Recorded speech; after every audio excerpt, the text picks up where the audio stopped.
IPL-ൽ Punjab കിങ്സിനെതിരെ Mitchell സാന്റ്നർക്കും Shardul താക്കൂറിനും ശേഷം 9-ാം നമ്പറിൽ ബാറ്റിങ്ങിനിറങ്ങിയ മുൻ നായകൻ MS ധോണിക്കെതിരെ പരിഹാസവുമായി ആരാധകർ. അവസാന 2 ഓവറിൽ മാത്രം ബാറ്റിങ്ങിനിറങ്ങുന്ന പതിവ് തുടർന്ന് ധോണി ഇന്ന് പഞ്ചാബിനെതിരെയും 19-ാം ഓവറിലാണ് ബാറ്റിങ്ങിനിറങ്ങിയത്. പ്ലേ ഓഫിലേക്കെത്താൻ ജയം അനിവാര്യമായ മത്സരത്തിൽ 13-ാം ഓവറിലെ അവസാന പന്തിലാണ് ചെന്നൈക്ക് മൊയിൻ അലിയുടെ വിക്കറ്റ് നഷ്ടമായത്. എന്നാൽ ധോണി ക്രീസിലെത്തുമെന്ന് കരുതിയ ആരാധകരെ ഞെട്ടിച്ച് മിച്ചൽ സാന്റ്നറാണ് ചെന്നൈക്കായി ക്രീസിലെത്തിയത്. 16-ാം ഓവറിലെ അവസാന പന്തിൽ സാന്റ്നർ പുറത്തായപ്പോഴും ആരാധകർ ധോണിയെ പ്രതീക്ഷിച്ചെങ്കിലും അവരെ അമ്പരപ്പിച്ച് ഷാർദുൽ താക്കൂറാണ് ക്രീസിലെത്തിയത്. 19-ാം ഓവറിലെ 4-ാം പന്തിൽ 11 പന്തിൽ 17 റൺസ് എടുത്ത താക്കൂർ പുറത്തായ ശേഷമാണ് ധോണി ക്രീസിലെത്തിയത്. അപ്പോൾ 8 പന്തുകൾ മാത്രമായിരുന്നു ചെന്നൈ ഇന്നിംഗ്സിൽ അവശേഷിച്ചിരുന്നത്. ഹർഷൽ പട്ടേലിൻ്റെ നേരിട്ട ആദ്യ പന്തിൽ തന്നെ ധോണി ബൗൾഡായി പുറത്താകുകയും ചെയ്തു.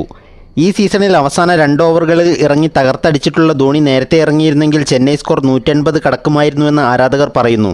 പഞ്ചാബിനെതിരെ കഴിഞ്ഞ മത്സരത്തിൽ അവസാന ഓവറിൽ സിംഗിൾ ഓടാതെ സ്ട്രൈക്ക് നിലനിർത്തിയതിൻ്റെ പേരിലും ധോണിക്കെതിരെ ആരാധകർ വിമർശനമുയർത്തിയിരുന്നു. മറുവശത്തുണ്ടായിരുന്ന ഡാരൽ മിച്ചൽ സിംഗിളിനായി ഓടി ധോണിക്ക് അരികിലെത്തിയിട്ടും ധോണി മിച്ചലിനെ തിരിച്ചയക്കുകയായിരുന്നു.